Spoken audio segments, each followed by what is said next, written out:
ऐसे ही चाय पीते पीते में ध्यान आया कि कल माघी पूर्णिमा है।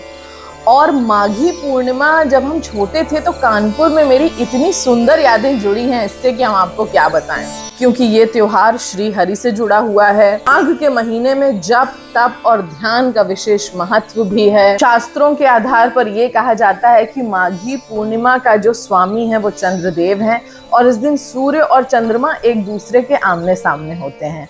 आज के दिन कहते हैं कि घर में बिल्कुल अंधेरा नहीं रखना चाहिए, साथ ही कोई जरूरतमंद हो तो उसे खाली हाथ नहीं जाने देना चाहिए और ब्रह्म मुहूर्त में उठना चाहिए। हे भगवान हमारी थोड़ी रक्षा करना इस मामले में। माना ये जाता है कि इस समय जो जल तत्व होता है वो इतनी पॉजिटिव एनर्जी देता है, इसीलिए गंगा जमुना आदि पवित्र नदियों में लोग स्नान करने भी जाते हैं। तो हम उस जमाने से हैं जब बचपन में हमारे बाबा हमको माघी का मेला दिखाने ले जाते थे। वो इतनी सुंदर यादें हैं हमारी कानपुर से जुड़ी हुई कि हम क्या बताएं। हम अपने घर से जहां माघी का मेला लगता था वहां तक पैदल चले जाते थे और हमें पता तक नहीं चलता था। सर्दियां थोड़ी कम हो जाती थी तो जब गर्मी लगने लगती थी तो ऐसे स्वेटर उतार के ऐसे सर पे डाल लेते थे, सन रेज आंखों पे ना पड़े। मेला देखने जाते थे तो वहां रहट का झूला होता था जिसको ऐसे हाथ से झूले वाला खींचता था and it is like a roller coaster झूला जो लकड़ी का होता था। उसमें चा चा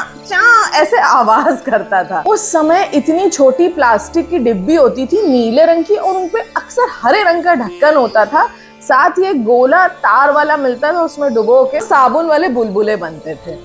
एक और चीज बड़ी बेहतरीन वहां मिलती थी जो अब देखने को नहीं मिलती है। साइकिल पर खड़ा हुआ एक आदमी शक्कर और रबर के वो खींचे हुए तार के खिलौने बना के देता था। कभी बतख बनी होती थी, कभी तोता बना देता था, कभी घुमा के ऐसे बो बना देता था। घर से धनिया वाला नमक लेके जाते थे, फिर वहां पर चादर बिछा के बैठ के मूंगफली छील के ऐसे मूंगफली फांक के मूंगफली के छिलके की ऐसे चम्मच से नमक स्कूप करके चाटते थे। अमरख जिसे कमरख भी कहते हैं वो मिलता था, बेर मिलते थे। और एक मेरी बहुत खास चीज थी जिसके हम इतनी पसड़ करते थे भाई साहब कि हम क्या बताएं, और वो था बुढ़ी के बाल जो आज भी मिलते हैं, जिसे कॉटन कैंडी कहते हैं। एक और चीज मिलती थी वो था एक तरह का ऐसे लंबी सी प्लास्टिक की थैली, उसके अंदर ऑरेंज ग्रीन या रेड कलर की, उसको हम आइसक्रीम कहते थे, चुस्की की तरह होती थी, उसको जमा दिया जाता था। कैंडी की तरह आप उस आइसक्रीम को चूस सकते हो। पिंक कलर का खाओ तो ऐसे जबान लाल लाल पिंक कलर की होती थी। और दूसरी एक चीज होती थी मक्कू।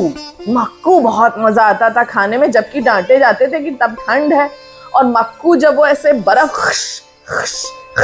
ऐसे घिसता था, नीचे वो ऐसे घिसी हुई बर्फ इकट्ठी हो रही है, ऊपर ऐसे लंबी बोतल होती थी, उसमें एक कैप लगाता था, एक डंडी लगी थी, ऐसे अंगूठे का सहारा लेके ग्रीन रेड ब्लैक इस तरह के रंग वाला सिरप डालता था। मक्कू ऐसे डंडी में फंसा के इस तरह हाथ से वो दबा के उसे सॉलिड कर देता था। और फिर जब बहुत दोपहर हो जाती थी और समय आ जाता था कि घर लौटा जाए, तब हम वहां से वो ऐसे गर्दन हिलने वाले लाला और सेठानी उसके खरीदते थे। साबुन के बुलबुले वाली छोटी डिबिया, उसको तो हम इतना पसड़ करके खरीदते थे कि चप्पल अप्पल फेंक देते थे अपनी कि हमें ये दिलाओ। चाहे उसके लिए हम इस शर्त को भी मानने को तैयार थे कि इतना थकने के बाद भी हम पैदल घर चले जाएंगे, लेकिन ये बुलबुले हमको चाहिए। तो आप सबको माघ पूर्णिमा की हार्दिक शुभकामनाएं। ईश्वर आप सबको पूर्णिमा के चंद्रमा की समान दैदीप्यमान रखे। आप सबके जीवन में वो सारी पॉजिटिव एनर्जी आए जो माघ पूर्णिमा के दिन हम सब लोग एक्वायर कर सकते हैं वातावरण से। अगर आपके भी ऐसे कोई एक्सपीरियंस हैं तो उन्हें कमेंट में शेयर जरूर कीजिएगा।